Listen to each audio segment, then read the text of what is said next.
Hello everyone. Thank you so much for tuning in to our live this evening if you're in the Northern Hemisphere, or this morning if you're with me in Australia or down in New Zealand. Hi. Now, for those of you who do not know me, my name is Lou Court and I'm the social media specialist here at Timely. So you'll probably recognize me from doing our bootcamp or HIT classes or a few of those lives that we've been having on Instagram. So I'm absolutely delighted to be back today for another chat. But today I am joined by a very, very special speaker. Sitting right beside me here is the fabulous ballroom dancer and 2008 Strictly Come Dancing champion, Camilla Sacre-Dallerup. Hi. Camilla. Hi. I'm glad to be here with you. Oh, we're so excited. With everyone. Chat. We've got something for, I think, absolutely everyone, even people that are, you know, in other industries, to salon, spa, wellness. So it's going to be fabulous. Awesome. So now, since retiring from competitive dancing, Camilla has gone on to become an international best-selling author, life coach, and mindful living expert. So Camilla is joining us from LA today to discuss her passion for mindfulness and how she's inspiring her clients around the world to live their best life. So chatting about mindfulness today now, we have had a lot of DMs about your dancing career. So take us back to, let's say, 2008 when you won the 6th season of Strictly Come Dancing with your partner and actor, Tom Chambers. Oh, well, that was a magical night. And it was a magical night on so many levels. I knew inside myself that that would be the last time I would be dancing on Strictly Come Dancing, and that I was about to completely reinvent my life. So there was there was a lot of emotions, and to finish on such a high it was like I was just handed the biggest gift. And I know that the audience that had been with us from the beginning were part of that, handing us that trophy. You know, it was a team effort between the audience and Tom and I. And I think for me it was so interesting that I'd met somebody like Tom, who was very much a person who believed in mind over matter and believed in conditioning the mind to whatever it is that we were working on, and to visualize. And honestly, the day I met him, he had already talked about what it would feel like to win the trophy. And he showed me in his apartment where he had created a space for the trophy. And I thought, wow. I came home that day and I said to my husband, I've met the guy who potentially could be the winner. Now it's really on me. I felt tremendous pressure, by the way, because of that. And he could move, but not in ballroom and Latin. And so it was I wanted to give it my all that season. I always gave him all, but I knew that this was it, because inside what I used to be so passionate about, I had just lost passion for. And I was overtired, I was burned out, and I had nothing more to give. And I felt done. It's like any relationship when you feel this love affair is over. And so there were so many emotions because I kind of had hoped for 3 years that I would fall back in love with it. And but I knew there was a different path for me, and I had to listen to that inner voice, and that's why I ended up moving on from that. But it was a magical night I will never forget. It was I feel like I can feel some magic when you're speaking about it. Yeah. And you know what, Lou, I think also I had worked so hard. I wouldn't say that I was a natural dancer. I had just worked so hard. I had sacrificed moving from Denmark to England to do all sorts of, you know, retail jobs and all sorts of jobs in between dancing and training, really just worked so hard for it. So when something so great happens to you, it's like, wow, it really was a moment of all of the hard work, all of the tears and the sacrifice, and not being there for your family was worth it. Yeah. How many years has it, you know, when did you start dancing? I was 2.5. Oh, 2.5. Yeah. And it's funny you asked me this now, because I wrote my first book called Strictly Inspirational, but now it's being retitled to Dream, Believe, Succeed. And it's going to be re-released this autumn with a new chapter. And it talks through my beginning, my early years. And right now I'm actually in the studio, straight after talking to you, I'll be in the studio recording the Audible for that. And it is about having a dream and believing in it. And I had a crazy drive, honestly, as a child. I had a crazy drive. I so wanted to perform and connect with people. And so from 2.5, I took my first steps, literally learned to walk and dance almost at the same time. Wow. And at 6 years old, I did my first competition, literally begging my dance teachers to let me do it because you're supposed to be 8. And somehow I got through to them and I got special dispensation. Like, it's crazy. That is amazing. Wow, that's incredible. Yeah. It became really my life. Incredible. Yeah. Yeah. Now, also, you know, through winning Strictly Come Dancing, I'm sure that would have been pretty high up there as a highlight in your career. But are there some other dance career highlights that you have that you can share with us? And also, do you still keep an eye on what's happening in that whole world of dancing? Yes. And I think lots of different highlights that, I mean, Strictly Come Dancing has had such a huge, profound effect in my life in every area. And so my dream was always to write books. So receiving that first book and literally not believing that, oh my gosh, I've actually done this. Every time I receive one of my books fully done, I'm like, wow, this has actually happened. So those are special moments in my time. And I think really a highlight was to become a head judge on Dancing with the Stars in New Zealand, because I was a New Zealand champion back in the day, way before Strictly. And I fell in love, obviously, with New Zealand as soon as I arrived, and everything, you know, the food, the views, the people, you know. So to come back so many years later and still be part of a show that was a big part of my life, but in a new way, and kind of tie in what I do now, the coaching and the sort of motivation with the dance knowledge was like my past and my present all coming together in one. That's just magical, and I can't wait to go back again. Obviously, we've had to cancel this year or postpone this year. So I know, and it was that was honestly right when everything was happening with COVID, wasn't it? Like, yeah, I almost got on a plane. Yeah, we almost could have been lucky enough to have you in New Zealand for 6 months. Yeah. Now, I've just had another question come through as well, where we've had someone ask how you knew it was time for you to stop dancing. So I'm sure, because I've heard this many, many times from my clients and people that I meet and interact with on social, I started to get this feeling of being lost and stuck, and just like a discomfort. It was like my body was speaking to me. And I talk about this a lot when I teach meditation as well, about the chakras, the energy fields in the body. So that sort of yuck feeling of just being empty and depleted and lost. And I kept sort of thinking, who am I? You know, actually, without the spotlights, without the media, without my job, who's Camilla? And that was interesting. And I talk about this in my second book, Reinvent Me, a bit, because suddenly I was uncomfortable when people would say, hey, this is my friend Camilla, the dancer. And I started thinking, why do they always have to finish that sentence? And I knew it was because they were proud of me and they loved introducing, she's on Strictly, you know. And I thought, but I'm also a person. I'm a pretty nice person, just as Camilla. Is that enough? Like, do people even see me just as Camilla? And who is Camilla without all of that? And so that became like a real big inside out journey where I had to find out, who am I without being, you know, identified with Camilla the dancer? Who's just Camilla? Because I had been an athlete my entire life. I had kind of identified as Camilla the athlete, Camilla the dancer. So that is that's really what guided me, the feeling of being lost and stuck and not really knowing where I wanted to go. And that's an uncomfortable feeling. And I know so many people are going through all of those feelings right now. But all I can say is, when we feel that way, it's a nudge that something is happening, and to listen to those feelings. I often say, you know, people will say to me, Camilla, my intuition is not guiding me. It really isn't guiding me. I don't know what you're talking about when you talk about your intuition guiding you. And I say to them, so hang on a minute. Are you sure your intuition is not guiding you? Because sometimes our intuition is telling us not what we want to hear, but what we want to hear or see.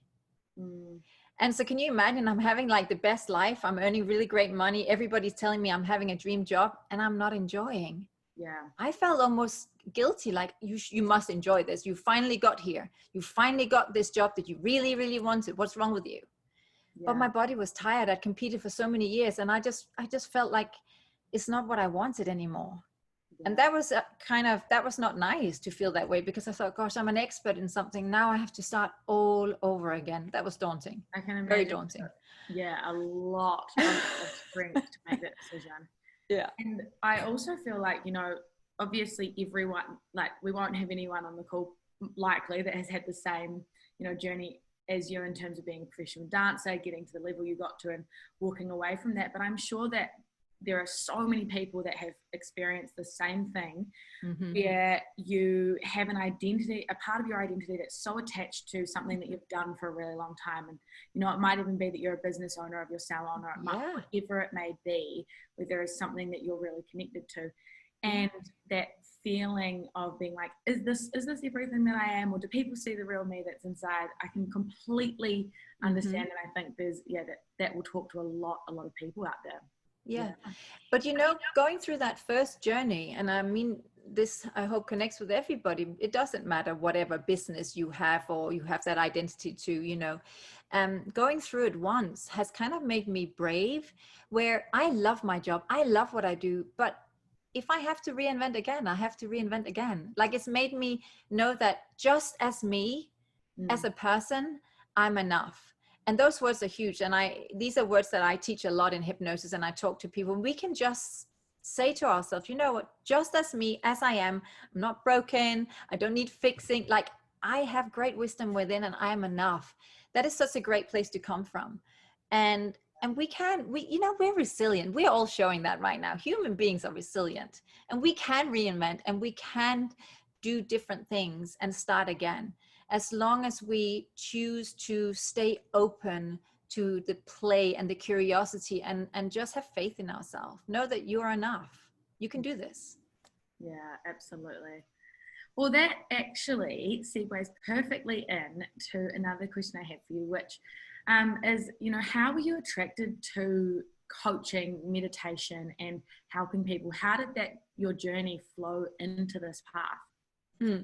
That's such an interesting question for me, because I started this long before I actually called myself a life coach. When I look back over my life, I realized that when I was 16, I was writing letters, and my friend reminded me, she still have these motivational letters that I used to send her. So if she was feeling sad about a boyfriend, or she was a little bit older than me, a couple of years, or she was having a tough time with family, I would cut out quotes, uplifting motivational quotes, and stick them on paper and write little messages for her. And she says to this day, if she feels down, she still reads those letters. Oh, that's so isn't that funny? And I had friends who were struggling with depression. And, you know, at that time, it wasn't very talked about, by the way. So when you had a friend, and I know one of my friends, she felt very safe with me. She would always say, thank you for always listening. You know, I feel really safe with you. And I love that I can share. Because people didn't talk about anxiety and depression in the way we luckily do now, you know.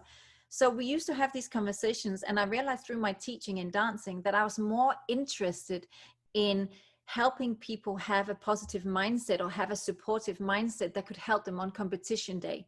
Because I realized it didn't matter how much training we've done, if the mind wasn't going to play ball with the body, it could fall apart, no matter how much you trained. It was a mind-body connection. So I became passionate about that. And that's really what I was teaching. So I was doing it way before, like as part of my dance training, and especially on Strictly Come Dancing, when you were up against it with time, I would help my celebrities feel comfortable and use all sorts of visualizations to help them. Wow. So when I stepped into that path, it was and sort of ongoing training. I was going to learn the tools so that I could teach them, but they were tools that I'd already used through my entire career, you know, that I'd learned through my coaches from 13 to 16, for sports psychologists to energy coaches to visualization. They were things that I had embraced already. So I guess deep down I knew. And I started, by the way, I signed up for psychology, to study psychology, just before Strictly really took off. And I canceled the course halfway through the first year, because Strictly just exploded on the screens, and I was enjoying life at the time doing that. So I guess it's always been part of what I love. I love just studying the mind. Yeah, that's amazing that you'd already had all of that. Yeah, it's so involved in your life, so interwoven, really. Exactly. Yeah. Awesome. Now, you know what we've all been going through this year. It's been a really tough year for everyone, and I'm sure you are seeing people on a daily basis that are affected by COVID. Now, what advice do you have on how we can look after ourselves through times like this that are quite challenging and really uncertain as well? So I think it's similar to when we are going through any really deep, challenging times where we feel like the rug is literally pulled under us, right? So we're talking, it could be similar to going through depression, going through grief, where sometimes it can get a struggle to get out of bed. Talking about it really helps. You know, I find that when I'm talking to my clients, and we sometimes end up laughing about it as well. You know, you connect with one person where you're like, we can either cry or laugh. Sometimes we cry and sometimes we laugh, right? And being honest about, I've had cries through COVID. I use my tools, but I'm honest with people. I said, you know what, today I just feels like, oh, it's heavy. You know, you get really aware of what's happening. Sometimes I sit in meditation, I'll have a cry, I'll cry it out. And sometimes I'll laugh and joke about it. But the most important thing when we're going through those sort of times is to stay in the present moment, is to not future pace. When we future pace, it becomes too much. So come back to this moment. What can I do today? What is the one thing I can do today? Is it a meditation? Is it a hot bath? Is it a walk?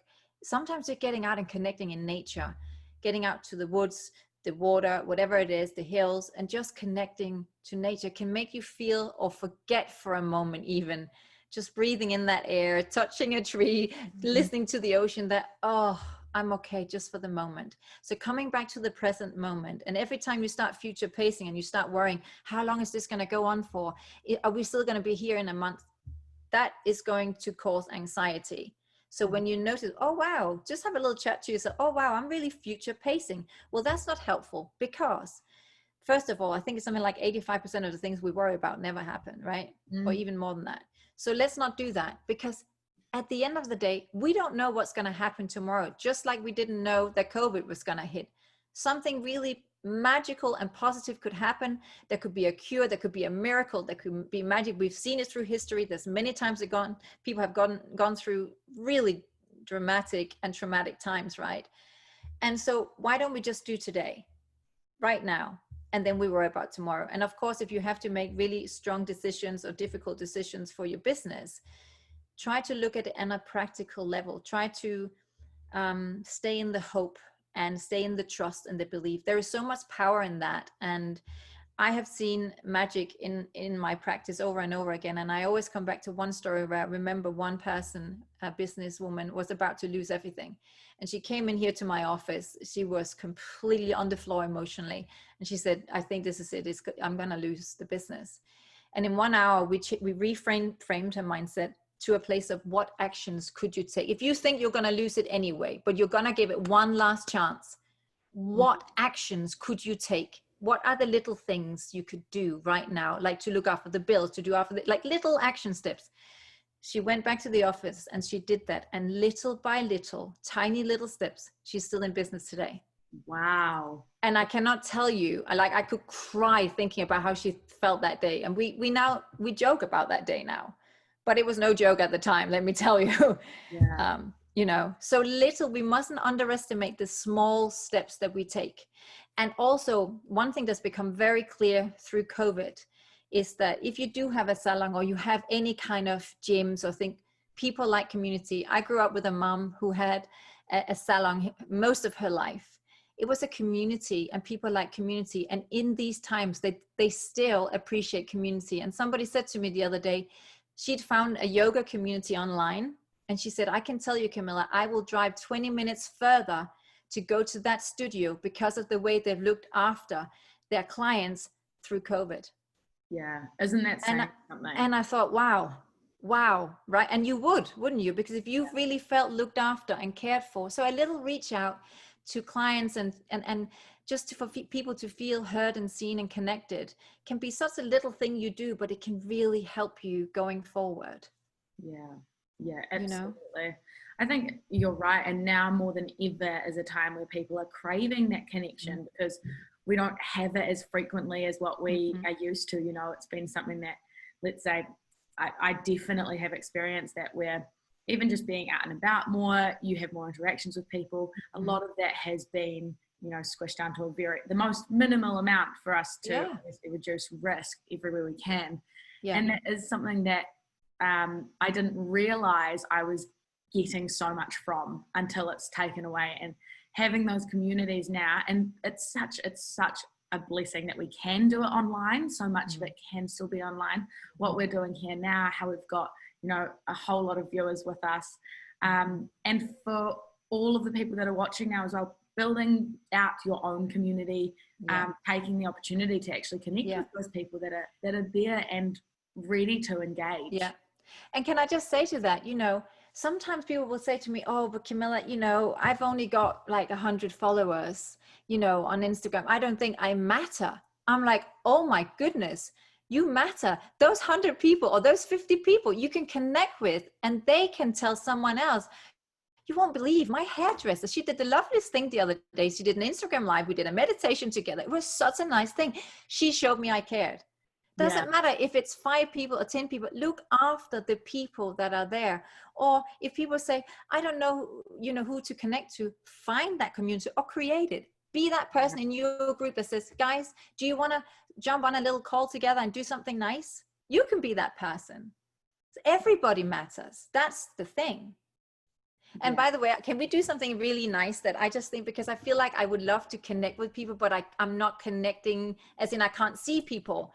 So I thought, could I just suggest that we all put our hands on our hearts for a moment and take a deep breath in together? Because I know that sometimes we spend so much time asking other people how they are. But I want you right now, if it's okay with you, to ask yourself, how am I in this moment? And honor however you're feeling. How am I feeling in this moment? And if you're feeling any kind of heaviness or tiredness or exhaustion, whatever word comes up, I would like the second question to be, what can I do for myself? One small act of self-love today that will make me feel better.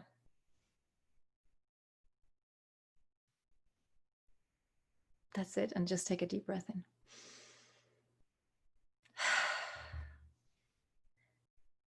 Isn't it crazy that we ask everybody else? So I've just got a watery eye suddenly. We ask everybody else how people are, but we forget to ask ourselves. That's the first thing I do every morning. Is before I reach my phone, I check in with myself. Because if I'm not okay, then I need to ask, what do I need today? What is the one thing I need? Is it 10 minutes alone? Do I need to say to somebody, can you just push that a little bit? Do I have to go for a walk? What do I need? And I know it's difficult if you have children, but even if you sit down and do a mindfulness exercise with the kids, I have this cute exercise that you say, I am. And actually one of my clients sent me a little video with a little child doing it with them. And they were saying things like, I am strong, mommy. I am kind, mommy. I am happy. And you can do a little mindfulness exercise and spread some joy within the family, right? And you just say the words, I am. And you teach whoever you're with, or you say it to yourself, just to choose a positive word to finish the sentence with. And you breathe in with the I, and you exhale with the am, and you add a positive word. It will boost your mood for the day. Yeah, awesome. That's a really nice practical. I was doing it with you as well. That it's a really nice practical thing for people to be able to take away and bring into their everyday life. Yeah, absolutely. Because we have to remember, Lou, in these moments, in these moments where we feel challenged and there's so much uncertainty, we have 2 choices, right? We can get into that there's nothing I can do, or there might be something I can do, even if I don't know what it is right now, but I can choose to stay in this positive space of gratitude. What do I have right around me right now? I'm alive, I'm breathing, I have my children, or whatever it is, right? Because that is the one thing I really learned from sports.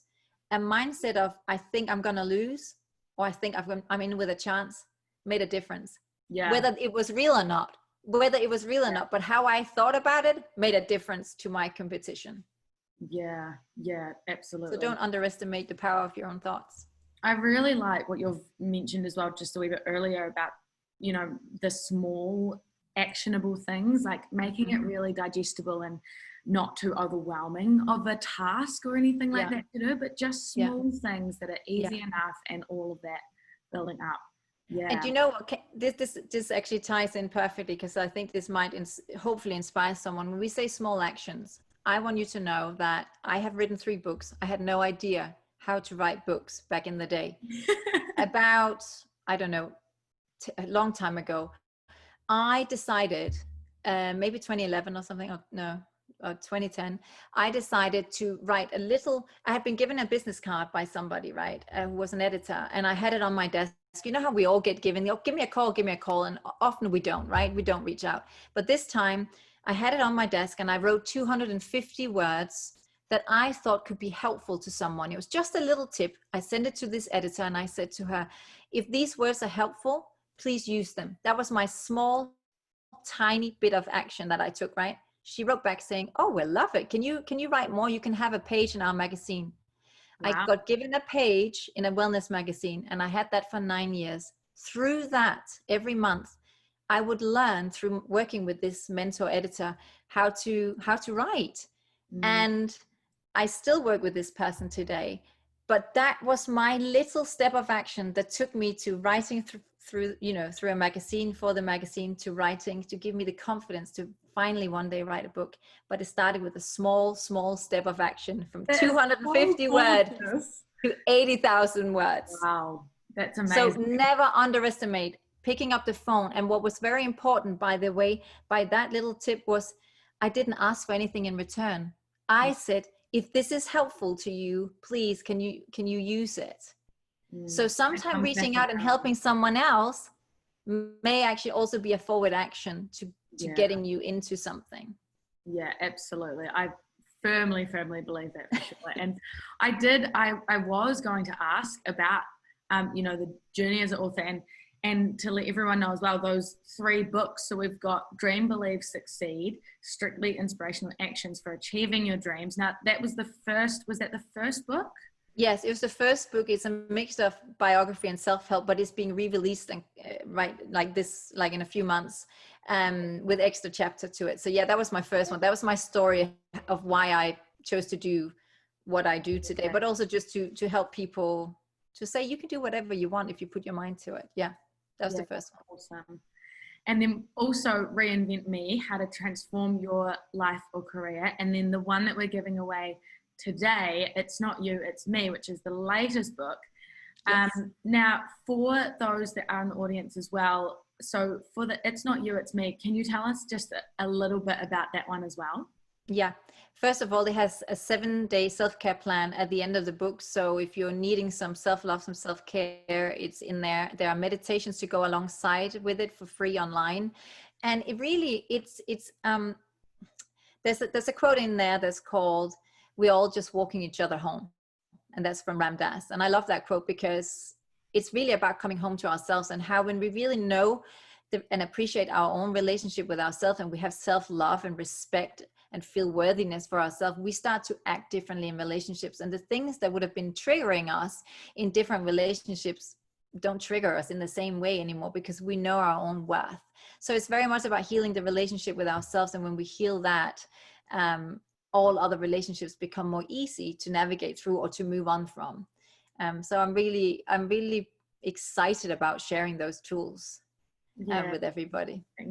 Oh, that's so great. So yeah, for everyone that may have joined along the way, just let us know in the comments, one thing that you're doing for your self-care, self-love, or wellness, that you've been doing through the past couple of months, and we'll pick 3 and very, very shortly. Now, one last question that I wanted to ask, because I know we've honestly whizzed through this live, but I just thought it could be quite nice for people to hear a wee bit about what a day in the life of a life coach, hypnotherapist, meditation facilitator looks like, and also if there are any personal self-care practices that you'd be happy to share with people for a bit of inspiration.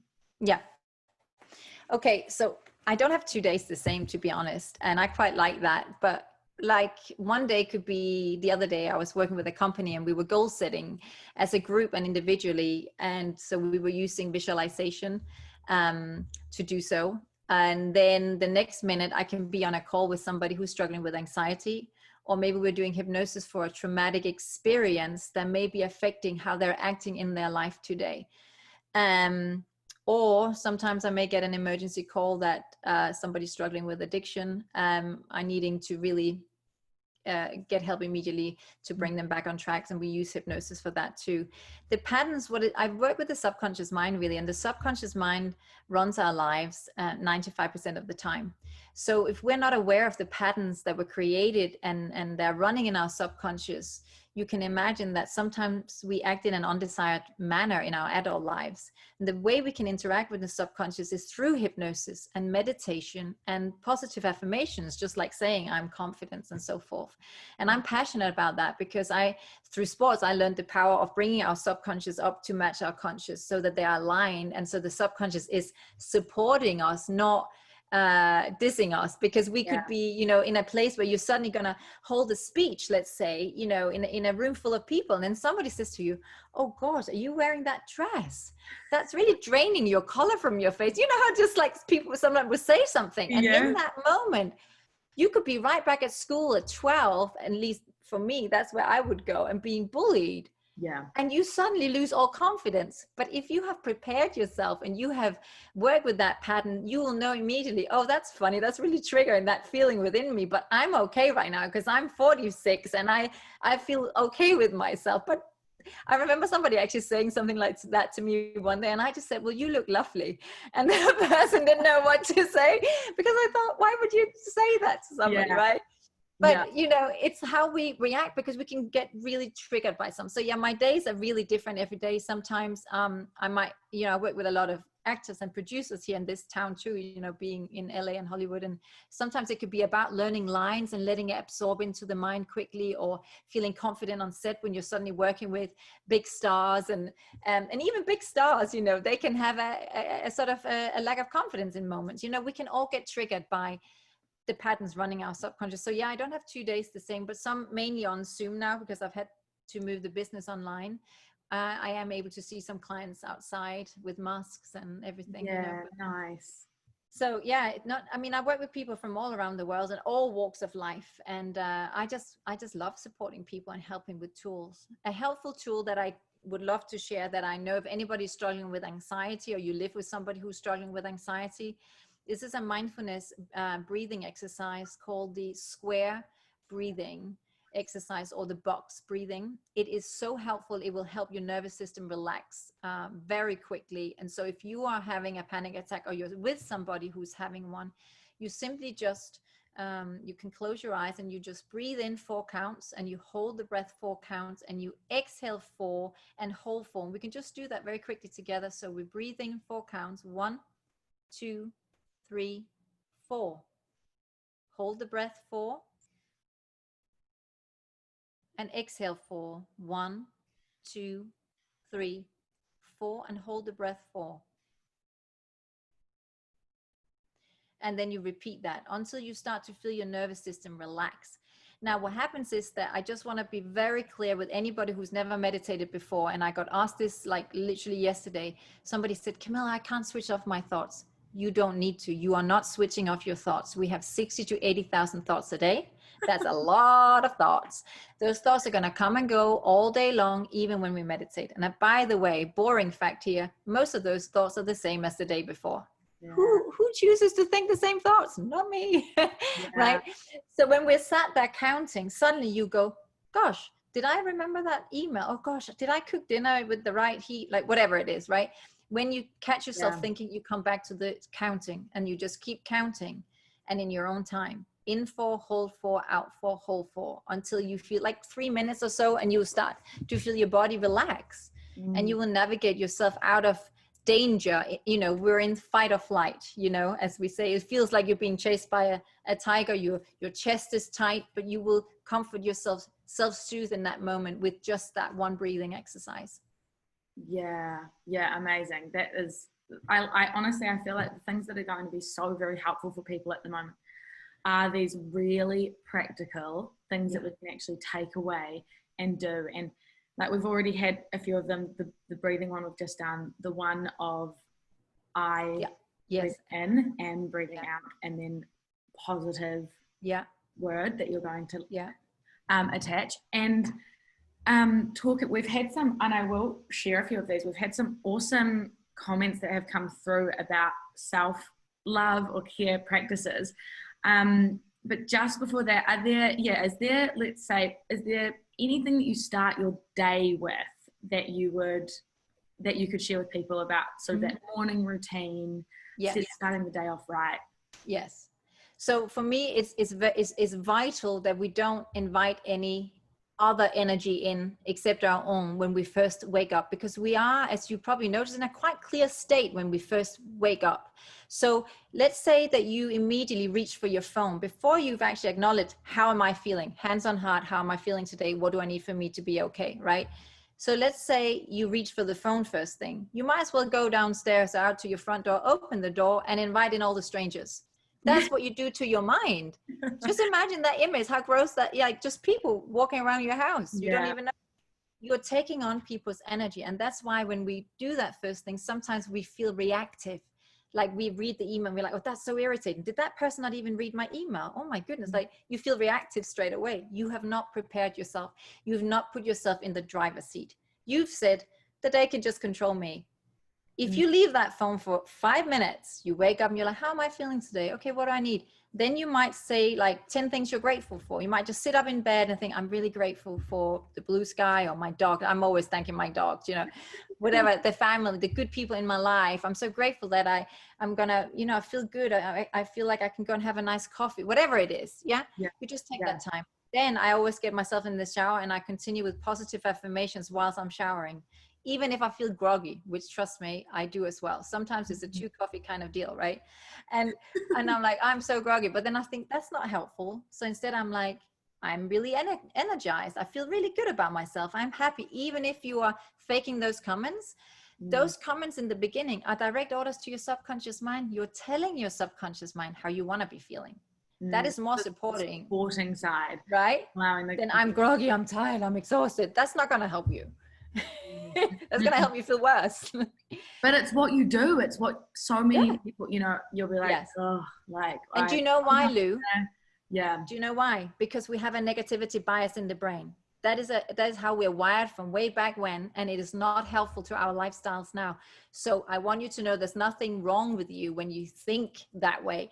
That it's just that's what the brain does if we don't train it. So you can acknowledge, oh, wow, my brain really wants to go into that negativity bias. Well, I don't want you to. I want you to come over here. And we keep training the mind to do that. That's what we do in meditation. Thought, one thing, one focus, thought, one thing, one focus. I was just going to ask, as you were saying that, the whole training your mind to come to that place, do you find after practice that does become something that becomes more natural to think in that positive way rather than the negative bias? Yes. It's like going to the gym. When you first go and they're teaching you, you think, oh gosh, I can't do this. It's just too hard, right? I remember going through a really rough time in my life. And I remember actually thinking the words, and I said them to my friend, I don't know if I'll ever just wake up and just be happy. Just wake up and look out the window and think, I'm all right. I'm okay. I really doubted that because it felt so awful at the time. Yeah. But I realized through all of the books as you can see, a lot of them behind you, I was reading all of these books and I thought, well, I do have a choice. I feel so awful right now. I'm just going to try it. And Louise Hay is somebody who talks a lot about that, about positive affirmation. I thought, I'm just going to try it. I'm just going to keep saying nice things to myself. I'm going to create a positive self-talk about myself. And I'm going to say it every day, even if I don't believe it. And with time and with nurture, when my brain wants to go to self-doubt or comparison, like can happen to all of us, I guide it back on track, as I call it. I guide it back with positive, kind. There's a saying where you say something negative about yourself, and then after you say, and I love myself anyway. Yeah. And I love myself anyway. It's so simple. It's so powerful. You forgive and yourself. It's what we do to all of our friends and our families, and our loved ones. I love you no matter what. Like, there you go. But sometimes we can't do that to ourselves. Yeah. So turning that. I know you got this. I know you're amazing. Yeah. Imagine saying that to yourself. I know I got this. I know I'm a good person. I know I can do this. Powerful. Very. Yeah. Right. Very empowering. It's really interesting what you've just mentioned as well about the whole, let's say, when you first wake up, not going on that phone because you're inviting all of those energies in. I've been doing it not, and I know that it hasn't been good for me for the past maybe 6 weeks, where every single morning it's the first thing I do. And I've been feeling that it's not a nice way to start, but I haven't understood why. And that, I think, right here is obviously, explaining what's actually happening there. And Because by doing that, delaying it, you're saying, I take control of my day. I look at the phone from afar and go, I'll pick you up when I'm ready. Right? Yeah. Because you, it's like that sort of thing. You're getting dressed. You're having a shower. You're preparing yourself. Mm-hmm. You're preparing yourself for, now I'm ready. Now I'm ready to welcome you all in. Yeah. Absolutely. Don't you love when people set those boundaries? And I used to, in my past, always when people would say, I can't have that conversation right now, but I'll let you know when I'm ready. And I used to always think, oh, that's such a good boundary. They'll just prepare themselves. Right? Yeah, absolutely. Everybody can do that. Yeah, you're so right. Honestly, this talk has been so enjoyable. Like I've really gained a lot from it myself, and I feel like everyone out there will have as well. I was so excited. Like it's been an early morning for me at 6 a.m. Sorry about that. As soon as I woke up, I was like, today's the day. Thank you for doing that for all of us, so we can get all the timelines aligning. Oh no, honestly, it's been such a lovely way for me to start my day, and I'm sure for everyone else that's in the Southern Hemisphere, and for all of our friends that are in the Northern Hemisphere with you, like just a delightful way to finish that day with what we've been discussing. So thank you. And by the way, there's a free 21-day meditation challenge on my website. If anybody needs some support right now and you don't know how to get started, it's sendme.tv. It's there for you. You can just go use it, and it will guide you through some of the exercise we talked about, and you can start gentle with just 5 minutes or whatever. Sorry, for the website for that one, what was the website address? Zenme.tv, like being Zen. Yes. Zenme.tv. Okay, brilliant. And I was going to say as well, I will call the winners out very shortly, but just for all of the places that people can find you, and I will quickly share this in the comments for everyone. So zenme.tv for the website. And the meditation. On my Instagram, there's all the links on there too, just at Camilla Dallerup. Yeah. Awesome. And if you have any questions or anything you want to ask, of course, just DM me on there. Oh, lovely. That's awesome. Yeah. And for the Instagram handle, so Camilla Dallerup, and then for Facebook, Camilla Sacre-Dallerup. Yes. Yeah. Oh, Camilla, thank you so much. Honestly, you have been such a delight to have on today. And so, for everyone else, that if you'd like to follow Camilla, I'll share the links to Facebook, Instagram, and the website so you can get in touch. But it's been fabulous. So thank you so much. And I hope you have a good day. Thank you, Lou, for having me. Thank you so much. Fun. Thank you for being here, everybody.